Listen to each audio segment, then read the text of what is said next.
በስም አብን ወልድን መንፈስ ቅዱስን ሓደ አምላኽ አሜን። ፍቁራን አሕዋተይን አሓተይን ሎሞን መቐፀልታ ናይቲ መዓልታዊ ንገብሮ ዘለና ንባብ መዝገበ ሃይማኖት ካብ ቁፅሪ 1127 ክሳብ 1129 ክነንብብ ኢና።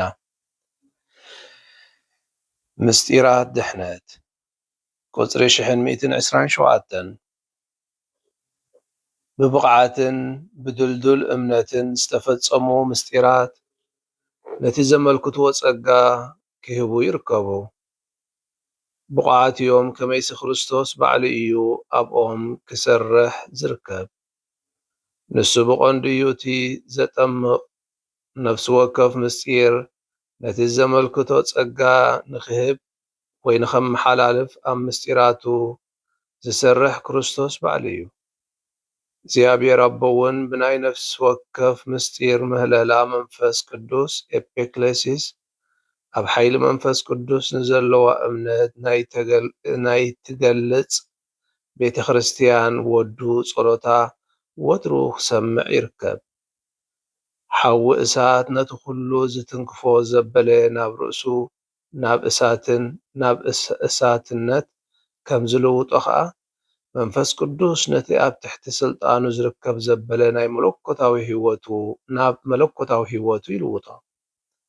ቁፅሪ 1128 እቲ ተግባር ብዝግባእ ብምፍፃሙ ብላቲን ኤክስ ኦፕሬ ኦፖራቶ ዝብል ናይ ቤተ ክርስቲያን ብሂል እውን ትርጉሙ እዚ እዩ። እቲ ስራሕ ምስ ተፈፀመ ብሳላቲ ሓንሳብ ንወትሩ ዝተረኽበ መድሓኒ ተግባራት ክርስቶስ ብኡኡ ፀጋ ይውህብ። እዚ ማለት ከዓ እቲ ምስጢር ብቕዓትን ተፍፃሜትን ዝረክብ ብናይቲ ሰራዒኡ ወይ ተቐባሊኡ ፅድቂ ዘይኮነስ ብሓይሊ ኣምላኽ እዩ። ስለዚ እቲ ምስጢር ከምቲ ናይ ቤተ ክርስቲያን ሕልናን መደብን ካብ ዝተፈፀመሉ ኣትሒዙ ኣብቲ ናይ ሰራዒኡ ወይ ተቐባሊኡ ቅድስና ከይተሓፅረ ሓይሊ ክርስቶስን መንፈሱን ኣብኡን ብኣኡን ክሰርሕ ይርከብ። ዝኾነ ኮይኑ ግን ናይ ምስጢራት ፍረ በቲ ናይ ተቐባሊኡ ፅቡቕ ኣተናን ቅንዕናን ኣይፅሎን ማለት ኣይኮነን። ቁፅሪ 1129 እቲ ናይ ሓድሽ ኪዳን ምስጢራት ንድሕነት ኣድላይ ምዃኑ ቤተ ክርስቲያን እተረጋግፆ እዩ። ናይ ምስጢራት ፀጋ ክበሃል ከሎ እቲ ክርስቶስ ዝህቦ ናይ ነፍሲ ወከፍ ምስጢር ፀጋ መንፈስ ቅዱስ እዩ። መንፈስ ቅዱስ ነቶም ዝቕበሎ ንወልደ እግዚኣብሔር ኣመሳሲሉ ይፍውሶምን ይልውጦምን። ብምስጢራት ናይ ዝተመገበት ህይወት ፍረ ድማ ሕያው ብዝኾነ ሕብረት ምስቲ ወልዲ ዋህድ መድሓኒ ዓለም ብምውሃድ እቲ መንፈስ ውሉድነት ንምእመናን ዝወሃቦም ናይ መለኮታዊ ህይወት ሱታፌ እዩ። ኣሕዋተይን ኣሓተይን እዚ ሎሚ ዘንበብናዮ ክፍሊ መዝገበ ሃይማኖት እቲ ምስጢራትን ናይ ድሕነት ኩነቶምን ኣባና ከመይ ገይሩ ፍፃመ ከም ዝረክብ ነቲ ፀጋ ከዓ ከመይ ገይሮም ከም ዘመሓላልፉልና ዝገልፅ እዩ። ምስጢራት ብቑዕ መንገዲ ተኸቲሎም ክፍፀሙ ከለው ነቲ ዘመልክትዎ ፀጋ ብሓቂ የመሓላልፍዎ።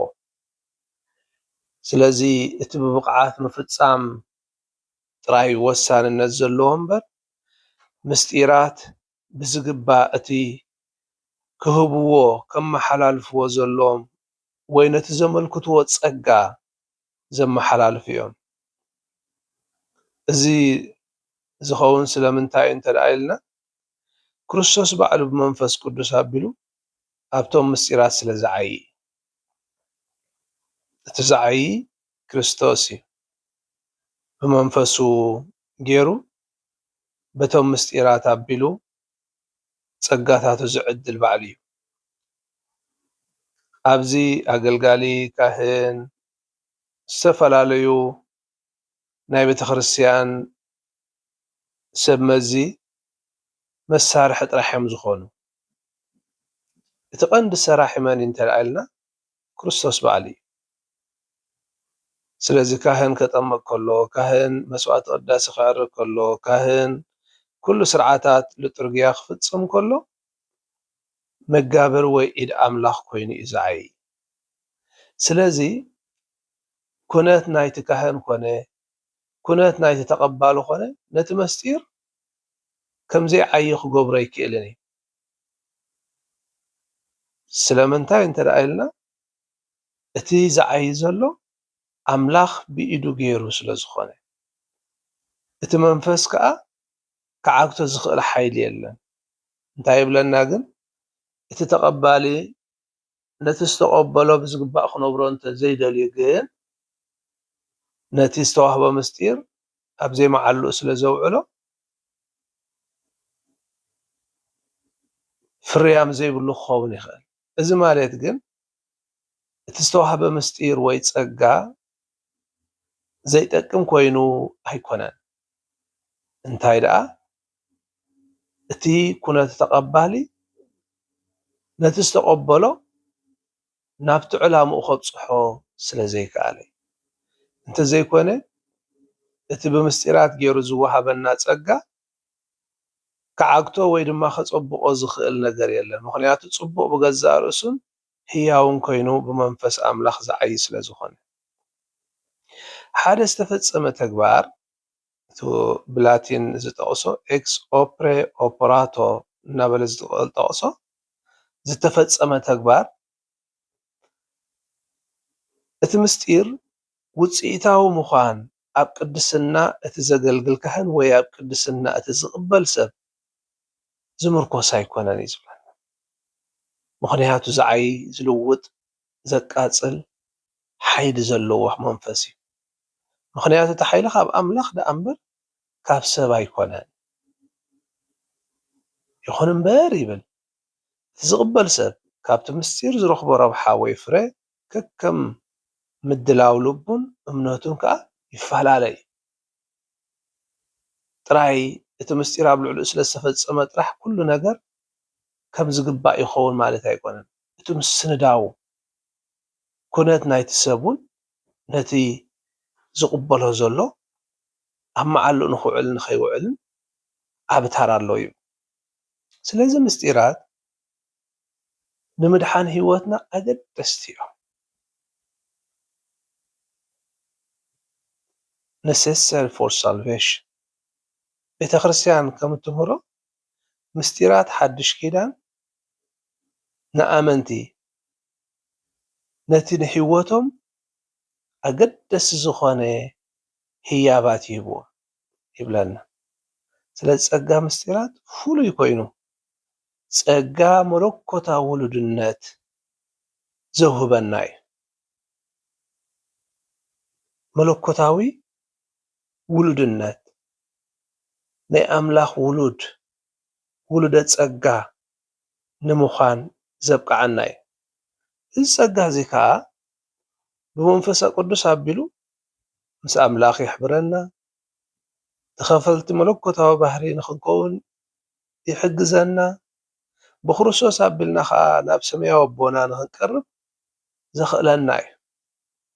ስለዞም ሰለስተ እዚኦም መንፈስ ቅዱስ ኣቢሉ ምስ ኣምላኽ ዝሕብር ተኻፈልቲ መለኮታዊ ባህሪ ወይ ናይ ኣምላኽ ክንከውን ዝገብረና ብክርስቶስ ኣቢልና ከዓ ንሰማይ ናብ ኣቦና ክነንቃዕረር ዘኽእለና እዩ። እምበር እዚ ምስጢራት ንብሎም ዘለና ካብ ሰብኣዊ ድኻም ናፃ ዝኾነ መለኮታዊ ሓይሊ ከም ዘለዎምን ሰብ ምስ ኣምላኽ ንክተዓረቕን ናይ ዘለኣለም ሂወት ንክረክብን መሰረታዊ መሳርሒታት ምዃኖምን ዘረድእ እዩ ኢሎም ዘንበብናዮ። መጀመርያ ነፃ ዝኾነ መለኮታዊ ሓይሊ ዘለዎም ኣብ ሓይሊ ሰብ ዘይተመርኮሰ ካብ ሓይሊ ሰብ ወፃኢ ዝኾነ ናፃ ህያብ ዝኾነ ሓይሊ ዘለዎ ምዃኑ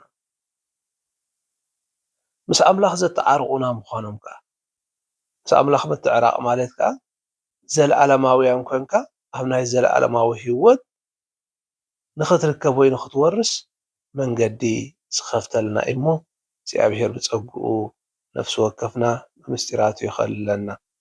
ስብሃት ንኣብን ንወልድን ንመንፈስ ቅዱስን ይኹን ጥንቲ ከም ዝነበረ ሕጂ ከዓ ንወትሩ ንዘለኣለም ዓለም ኣሜን። በስመ አብ ወወልድ መንፈስ ቅዱስ ሓደ ኣምላኽ ኣሜን።